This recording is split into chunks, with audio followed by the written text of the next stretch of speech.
மக்கள் தாழ்வு கண்டு தவிச்சது உன் இதயமே.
துணிவும் தரணும் எம் தலைவா இயேசுவேவும் திருவடி சரணம். நெஞ்சமெல்லாம் நேசம் கொண்ட இயேசுவே, எங்கள் தஞ்சமும் நீ தலைவனும் நீ இயேசுவே. நீதிக்கான தாகம் கொண்ட இதயமே, மக்கள் தாழ்வு கண்டு தவிச்சது உன் இதயமே.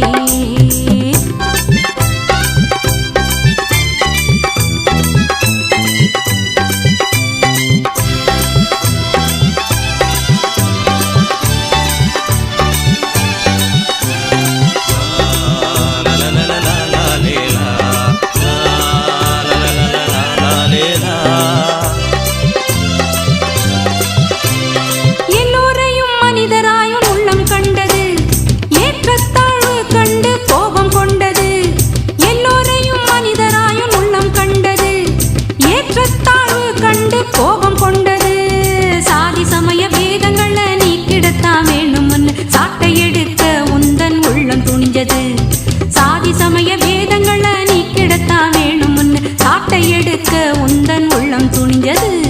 இன்னல் வந்தாலும் உந்தன் வழி போகணும், இறையரசை காண உன்னை தொடர்ந்தாகணும். இன்னல் வந்தாலும் உந்தன் வழி போகணும், இறையரசை காண உன்னை தொடர்ந்தாகணும். நெஞ்சமெல்லாம் நேசம் கொண்ட இயேசுவே, எங்கள் தஞ்சமும் நீ தலைவனும் நீ இயேசுவே. நீதிக்கான தாகம் கொண்ட இதயமே, மக்கள் தாழ்வு கண்டு தவிச்சது உன் இதயமே. நெஞ்சமெல்லாம் நேசம் கொண்ட இயேசுவே, எங்கள் தஞ்சமும் நீ தலைவனும் நீ இயேசுவே. நீதிக்கான தாகம் கொண்ட இதயமே, மக்கள் தாழ்வு கண்டு தவிச்சது உன் இதயமே. உன் இதயம் போல எங்கள் இதயம் மாறணும், உன் இதயம் போல எங்கள் இதயம் மாறணும். உண்மைக்காக உழைக்கும் உறுதி உள்ளம் சேரணும். நெஞ்சமெல்லாம் நேசம் கொண்ட இயேசுவே, எங்கள் தஞ்சமும் நீ தலைவனும் நீ இயேசுவே. நீதிக்கான தாகம் கொண்ட இதயமே, மக்கள் தாழ்வு கண்டு தவிச்சது உன் இதயமே. பொதுக்காலம் 8ஆம் வாரம் சனிக்கிழமை. முதல் வாசகம் திருத்தூதர் யூதா எழுதிய திருமுகத்திலிருந்து வாசகம். அதிகாரம் 17, இறைவசனங்கள் 20 முதல் 25 வரை. அன்பார்ந்தவர்களே, நம் ஆண்டவர் இயேசு கிறிஸ்துவின் திருத்தூதர்கள் முன்னுரைத்த வார்த்தைகளை நினைவில் கொள்ளுங்கள். தூய்மை மிகு விசுவாசத்தை அடிப்படையாக கொண்டு உங்கள் வாழ்வை கட்டி எழுப்புங்கள். தூய ஆவியின் துணையுடன் வேண்டுதல் செய்யுங்கள். கடவுளது அன்பில் நிலைத்திருங்கள். என்றுமுள்ள நிலை வாழ்வை பெற நம் ஆண்டவர் இயேசு கிறிஸ்துவின் இரக்கத்தை எதிர்பார்த்திருங்கள். நம்ப தயங்குவோருக்கு இரக்கம் காட்டுங்கள். வேறு சிலரை அழிவு தீயிலிருந்து பிடித்திழுத்து காப்பாற்றுங்கள். மற்றும் சிலருக்கு இரக்கம் காட்டும்போது எச்சரிக்கையாய் இருங்கள். ஊனியல்பால் கரைப்பட்ட அவர்களது ஆடைகளையும் வெறுத்து தள்ளுங்கள். வழுவாதபடி உங்களை காக்கவும் தமது மாட்சி திருமுன் மகிழ்ச்சியோடு உங்களை மாசற்றவர்களாய் நிறுத்தவும் வல்ல நம் மீட்பராகிய ஒரே கடவுளுக்கு நம் ஆண்டவர் இயேசு கிறிஸ்துவின் வழியாய் மாட்சியும் மாண்பும் ஆற்றலும் ஆட்சியும் ஊழி காலந்தொட்டு இன்றும் என்றென்றும் உரியன. ஆமேன். இது ஆண்டவர் வழங்கும் அருள்வாக்கு. இறைவா உமக்கு நன்றி. நற்செய்தி வாசகம். புனித மார்க்கு எழுதிய நற்செய்தியிலிருந்து வாசகம். அதிகாரம் 11, திருவசனங்கள் 27 முதல் 33 வரை. அக்காலத்தில் இயேசுவும் சீடர்களும் மீண்டும் எருசலேமுக்கு வந்தார்கள். இயேசு கோவிலில் நடந்து கொண்டிருந்த போது தலைமை குருக்கள், மறைநூல் அறிஞர்கள், மூப்பர்கள் ஆகியோர் அவரிடம் வந்து, எந்த அதிகாரத்தால் நீர் இவற்றை செய்கிறீர்? இவற்றை செய்ய உமக்கு அதிகாரம் கொடுத்தவர் யார் என்று கேட்டனர். இயேசு அவர்களுக்கு மறுமொழியாக, நானும் உங்களிடம் ஒரு கேள்வி கேட்கிறேன், நீங்கள் மறுமொழி கூறுங்கள். அப்போது எந்த அதிகாரத்தால் இவற்றை செய்கிறேன் என நான் உங்களுக்குச் சொல்வேன். திருமுழுக்கு அளிக்கும் அதிகாரம் யோவானுக்கு விண்ணகத்திலிருந்து வந்ததா அல்லது மனிதரிடமிருந்து வந்ததா? எனக்கு பதில் சொல்லுங்கள் என்றார். அவர்கள் விண்ணகத்திலிருந்து வந்தது என்போமானால் பின் ஏன் அவரை நம்பவில்லை என கேட்பார். எனவே மனிதரிடமிருந்து வந்ததா என்போமா என்று தங்களிடையே பேசிக் கொண்டிருந்தார்கள். ஆனால் மக்கள் அனைவரும் யோவானை ஒரு இறைவாக்கினராக கருதியதால் அவர்கள் அவர்களுக்கு அஞ்சினார்கள். எனவே அவர்கள் இயேசுவிடம் எங்களுக்கு தெரியாது என்று பதிலுரைத்தார்கள். இயேசுவும் அவர்களிடம், எந்த அதிகாரத்தால் இவற்றை செய்கிறேன் என நானும் உங்களுக்கு கூற மாட்டேன் என்றார். இது கிறிஸ்து வழங்கும் நற்செய்தி.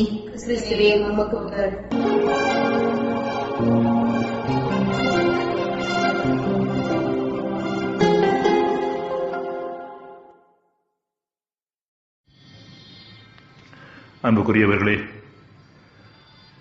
அறிஞர் ஒருவர் இருந்தார். ஒரு கேள்வி அவரிடம் கேட்கப்பட்டார். அதற்கான பதிலானது ஒரு கேள்வி வடிவத்திலேயே அவரிடமிருந்து வரும். எனவே ஒரு முறை ஒருவர் அவரிடம், என்ன கேள்வி கேட்டாலும் அதற்கு பதிலை கேள்வியாகவே தருகிறீர்களே, என்ன காரணம் என்று கேட்டார். அதற்கு அந்த அறிஞர், நான் ஏன் அவ்வாறு தரக்கூடாது என்று அந்த கேள்விக்கும் பதிலாக கேள்வியையே தந்தாராம். இன்றைய நற்செய்தியிலும் இயேசுவிடம் பரிசேயர்கள் கேள்வி எழுப்பிய பொழுது இயேசு அதற்கு பதிலாக வேறு சில கேள்விகளை எழுப்புவதை பார்க்கிறோம். இன்றைய நாளில் இயேசுவிடம் கேட்கப்பட்ட கேள்விகள் குறித்து கொஞ்சம் சிந்திக்கலாம். கேள்வி கேட்பவர்களில் பல வகையுண்டு. ஒரு சிலர் தெரிந்து கொள்வதற்காக கேள்விகளை எழுப்புவார்கள். குழந்தைகளை இதற்கு உதாரணமாக சொல்ல முடியும். வேறு சிலர் மற்றவர்களுக்கு தெரிகிறதா என்று பரிசோதிப்பதற்காக கேள்விகளை எழுப்புவார்கள். ஒரு ஆசிரியர் மாணவர்களிடம் கேட்கின்ற கேள்விகள் இந்த வகையை சார்ந்தவை. இன்னும் சிலர் இருக்கின்றார்கள், எதிராளிகளை மடக்குவதற்காக கேள்வி எழுப்புபவர்கள். இவர்கள் தங்களை பெரியவர்களாகவும் தங்களுக்கு எல்லாம் தெரியும் என்று எண்ணுபவர்கள் இப்படிப்பட்ட கேள்விகளை எழுப்புகிறார்கள். இயேசுவிடம் மேற்கண்ட 3 வகையான கேள்விகளும் கேட்கப்பட்டன. வரவிருப்பவர் நீர்தாமா, வேறு ஒருவரை எதிர்பார்க்க வேண்டுமா, மத்தேயு 11:3 இந்த திருமுழுக்கு யோவான் கேட்ட கேள்வியாக இருக்கலாம். ஊமை செவிட்டு பேயை ஏன் எங்களால் ஓட்ட இயலவில்லை, மார்க்கு 9:28 என்று சீடர்கள் கேட்ட கேள்வியாக இருக்கலாம். வயதானபின் ஒருவர் எப்படி பிறக்க முடியும், அவர் மீண்டும் தாயின் வயிற்றில் புகுந்து பிறக்க முடியுமா, யோவான் 3:4 என்று நிக்கதேமு கேட்ட கேள்வியாக இருக்கலாம். இவை அனைத்துமே முதல் வகையை சார்ந்தவை, அதாவது தெரிந்து கொள்வதற்காக கேட்கப்பட்டவை.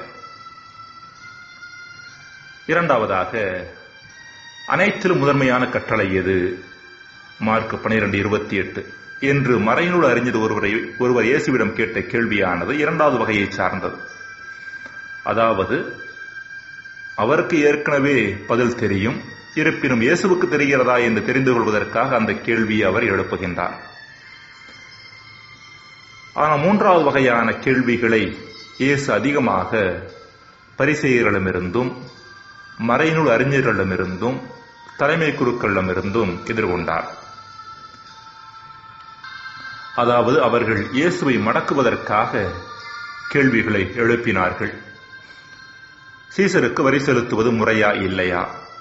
மார்க்கு 12:14 என்ற கேள்வியாக இருக்கலாம். உம்முடைய சீடர்கள் ஏன் நோன்பு இருப்பதில்லை? மார்க்கு 3:18 என்கின்ற கேள்வியாக இருக்கலாம். இன்றைய நற்செய்தியில் கேட்கப்படும், எந்த அதிகாரத்தால் நீர் இவற்றை செய்கிறீர்? இவற்றை செய்ய உமக்கு அதிகாரம் கொடுத்தவர் யார்? என்கின்ற கேள்வியாக இருக்கலாம்.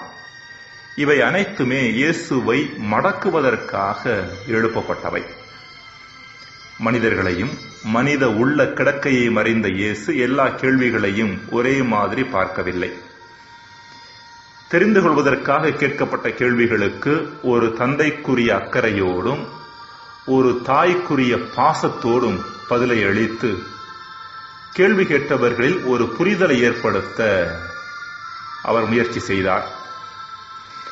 பரிசோதிப்பதற்காக கேட்கப்பட்ட கேள்விகளை கூட வாழ்க்கையை பற்றிய புதிய புரிதலை தரக்கூடிய ஒரு தருணமாகத்தான் இயேசு பார்த்தார். தனக்கு பதில் தெரியும் என்பதை மட்டும் வெளிப்படுத்தாமல் மற்றவர்களை சிந்திக்க அழைக்கும் தருணங்களாகவும் அக்கேள்விகளை பார்த்தார். ஆனால் மூன்றாவது வகை கேள்விகளை இயேசு எதிர்கொண்ட விதம் கொஞ்சம் வித்தியாசமானது. எதிரிகள் வீசிய கேள்வி வலையில் சிக்கிக்கொள்ளாமலும், அதே வேளையில் தன்னை மடக்க நினைத்தவர்களின் முட்டாள்தனத்தை அவர்களுக்கே உணர்த்துகின்ற வகையிலும் தன்னுடைய பதில்களை இயேசு அமைத்துக் கொண்டார். இப்படிப்பட்ட சாதுரியமும் புத்திசாலித்தனமும் தூய ஆவியின் துணையினால் அன்றி வேறு எதனாலும் சாத்தியமில்லை. ஜெபம்.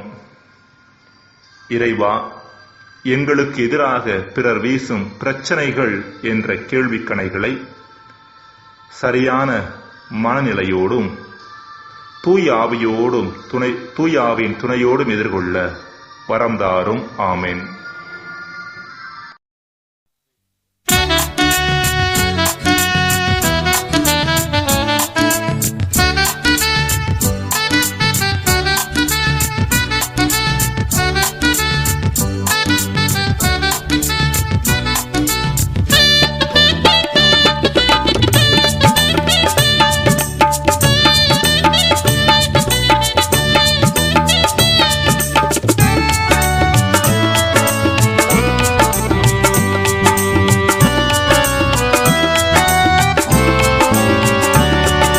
வகை வகையாய் நம்மில் வரங்களுண்டு இறையாவி ஒருவரே. பகையகன்றே நம் கரங்களிலே அன்பு பணியில் இணைகவே. வகை வகையாய் நம்மில் வரங்களுண்டு இறையாவி ஒருவரே. பகையகன்றே நம் கரங்களிலே அன்பு பணியில் இணைகவே. நம் லட்சியம் ஒன்றே, நம்பிக்கை ஒன்றே, நாம் இணைந்து வாழ்வது நன்றி. நம் லட்சியம் ஒன்றே, நம்பிக்கை ஒன்றே, இணைந்து வாழ்வதும் நன்றி.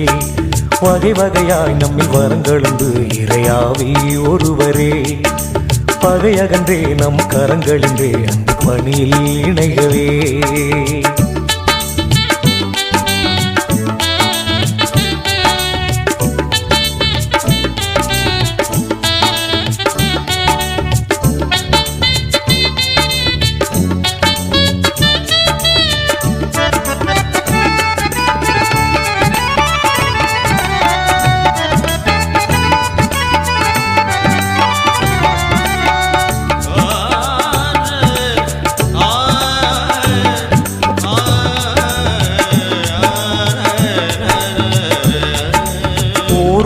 பல உறுப்புகளாயானோம், ஒருமைப்பாட்டின் நிறைவினையே காண்போம். ஓருடலின் பல உறுப்புகளாயானோம், ஒருமைப்பாட்டின் நிறைவினையே காண்போம். ஆதித்திருச்சபை வாழ்ந்தது போல அன்புடன் நாமும் வாழ்வோம். நீதி செழித்திட நிறைமனதுடனே பகிர்ந்து நாடும் வாழ்வோம். நம் லட்சியம் ஒன்றே, நம்பிக்கை ஒன்றே, நாம் இணைந்து வாழ்வது நன்றி. நம் லட்சியம் ஒன்றே, நம்பிக்கை ஒன்றே, இணைந்து வாழ்வது நன்றி. வகை வகையாய் நம்மில் வரங்களுண்டு இறையாவி ஒருவரே. பகையகன்றே நம் கரங்களின்றே அந்த பணியில் இணைகவே.